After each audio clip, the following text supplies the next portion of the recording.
Hello everybody. पिछले sessions में हमने वात और पित्त का स्वरूप समझा। अब हम कफ का स्वरूप समझेंगे। कफ का है क्या, कफ का इम्पोर्टेंस क्या है और कफ एक्चुअल में अभी अपने आप को शरीर में व्यक्त कैसे करता है, इसका पूर्ण ज्ञान हम इस सेशंस में करेंगे। तो अब हम इस सेशन का शुरुआत करते हैं। इस सेशन को सुनने से पहले एक रिक्वेस्ट है कि आप पिछले सेशंस को ज़रूर सुने, क्योंकि उसके अंदर कुछ बेसिक कंसेप्ट्स बताए गए हैं जो इस सेक्शन को समझने के लिए बहुत ज़्यादा लाभदायक होंगे। सबसे पहले कफ इस शब्द का अर्थ जानना आवश्यक है। तो कफ इस शब्द का अर्थ जानने के लिए हमें उसकी निरुक्ति पे चलना होगा। तो कफ इस शब्द की निरुक्ति क्या है? केन जलेन फलंती इति कफः, अर्थात जो तत्व शरीर के अंदर जल के द्वारा फ्लरिश हो या उत्पन्न हो उसको हम लोग कफ बोलेंगे। यहाँ पे जल का अर्थ है आप महाभूत, न कि पानी। दूसरा उसका अर्थ यह है कि श्लेष्म आलिंगने, अर्थात जो तत्व शरीर के अंदर आलिंगन क्रिया करता है। आलिंगन क्रिया का मतलब होता है टू होल्ड करना, टू बाइंड करना। इसका मतलब दो भावों को एक साथ जोड़े रखना। इस क्रिया को हम लोग आलिंगन क्रिया कहते हैं और यह जो कर्म है यह श्लेष्म द्वारा होता है। श्लेष्म का अर्थ कफ है। तो इस दो निरुक्ति द्वारा हम लोग जो अभिप्रेत अर्थ कफ का लिए हैं वह यह है कि शरीर का वो भाव जो शरीर के अंदर जल महाभूत से फ्लरिश हो तथा शरीर के जो विभिन्न भाव हैं उसको एक साथ जोड़ के रखे, अर्थात शरीर को एक मूर्त स्वरूप दे। उस सबको हम लोग कफ कहेंगे। शास्त्र में इस चीज को समझाने के लिए एक बहुत अच्छी उपमा दी है। शास्त्र कहता है कि कफ के बगैर शरीर वात के द्वारा स्कैटर हो सकता है और पित्त के द्वारा भस्मित हो सकता है। मतलब इससे यह कफ का इम्पोर्टेंस पता चलता है कि कफ शरीर को धारण और स्थिरीकरण करने के लिए अत्यंत आवश्यक है। पित्त और कफ के उग्र स्वभाव जिसके कारण शरीर का नाश हो जाता है, उससे बचाने के लिए भी हमें कफ, इस तत्व की आवश्यकता है।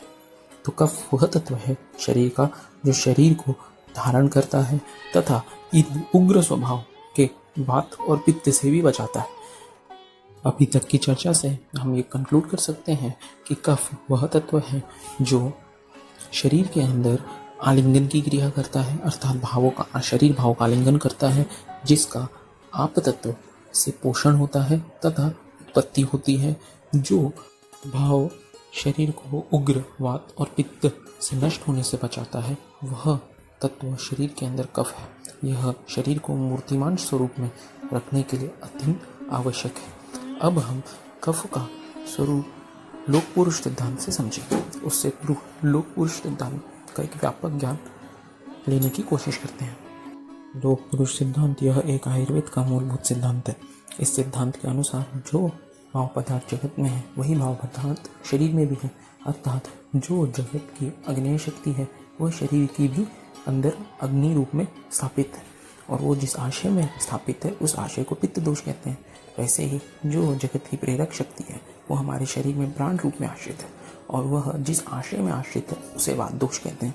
वैसे ही जो जगत की सौम्य शक्ति है वो हमारे शरीर के अंदर भी सौम्य शक्ति के रूप में आश्रित है और उस आशय को हम कफ दोष बोलते हैं। यह लोक पुरुष सिद्धांत का मर्म है।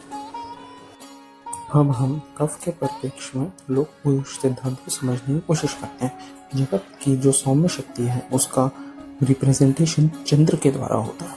जैसे चंद्र इस धरा का, अर्थात धरती का और इस जगत का पोषण करता है, तर्पण करता है, वैसे ही कफ दोष हमारे शरीर में, हमारे शरीर में स्थित धातुओं का पूर्णतः तर्पण, पोषण आदि क्रिया करती है। जैसे जगत में चंद्र है वैसे ही हमारे शरीर के अंदर है वो भाव कफ है, दोष है। अब हम कफ का, अर्थात हमारे शरीर के अंदर जो सौम्य शक्ति का आश्रय स्वरूप कफ दोष है उसका कंपोजिशन समझेंगे। वह कौन से भावों से बना है? कफ दोष यह पंचीकृत आप तथा पंचीकृत पृथ्वी महाभूत से बना है, अर्थात इसमें पांचों महाभूत है परंतु इसमें जो प्रधान है वह पंचीकृत आप तथा पंचीकृत पृथ्वी महाभूत है। परंतु इन पंच महाभूतों का डायरेक्टली ज्ञान नहीं होता। इसका ज्ञान गुण और कर्मों द्वारा होता है या फिर दोनों के द्वारा होता है। इसलिए अब हम कफ के गुणों के ऊपर प्रकाश डालते हैं। 20 गुणों में से निम्न गुण कफ के हैं। उसके अंदर गुरु, शीत, स्निग्ध, स्थिर, तीक्ष्ण और मधुर यह गुण है।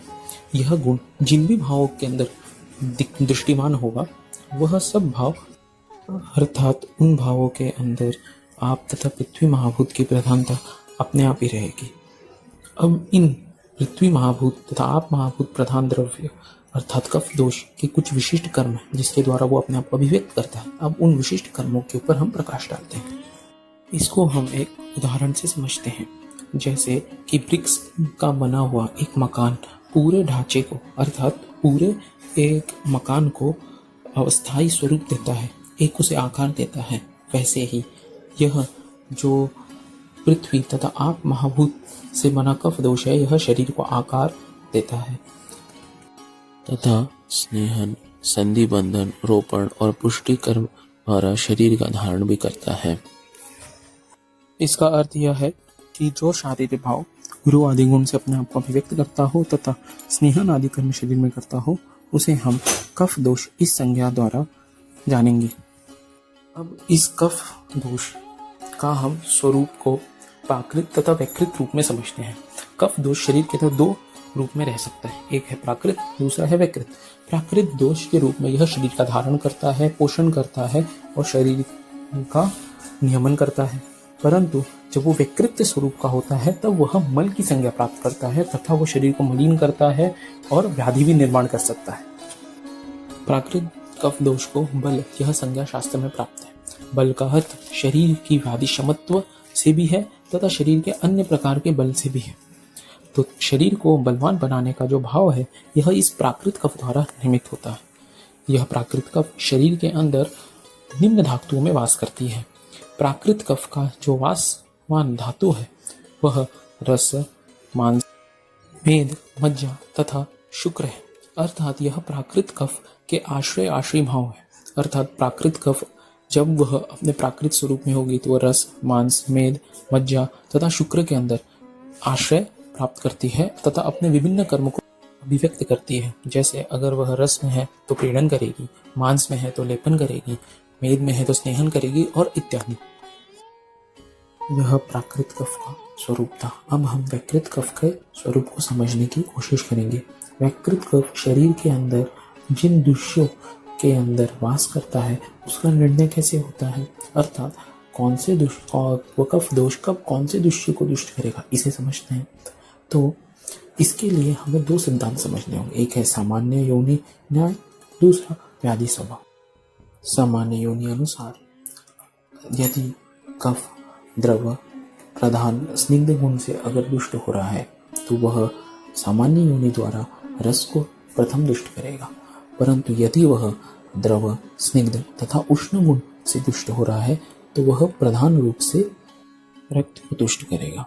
ऐसे ही जिन गुणों से कफ दुष्ट होगा उन गुणों के सामंजस्य दो दृश्यों के साथ ही सबसे पहले उस दोष का अर्थात कफ दोष का समूर्छना होगी और तथा व्याधि आगे। अब हम व्याधि स्वभाव समझेंगे।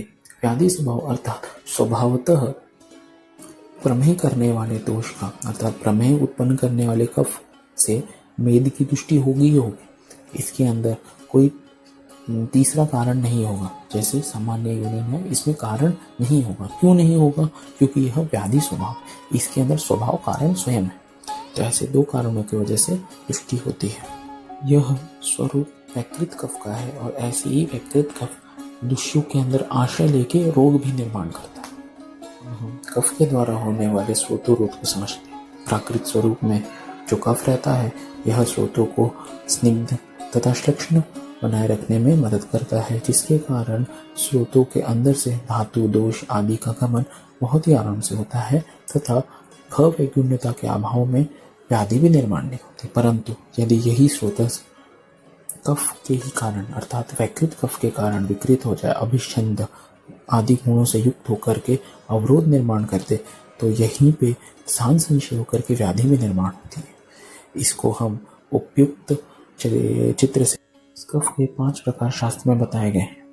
अब इनको जानते हैं। जो कफ शिरस प्रदेश में रहता है वह दर्पक है, जो जिह्वा में रहता है वह बोधक है, जो उर में रहता है वह अवलंबक है, जो आमाशय में वास करता है वह क्लेदक है तथा जो संधियों में रहता है वह श्लेष्मक कफ है।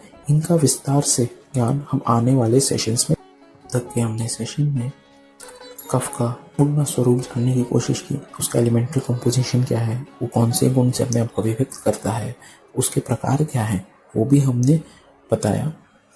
उसका विस्तार से ज्ञान हम आने वाले वीडियो सेशंस के अंदर जानेंगे। उसके कर्म क्या है वो भी जाना, तथा वह प्राकृत और वैकृत स्वरूप में कैसे अपने आप को अभिव्यक्त करता है ये भी जाना।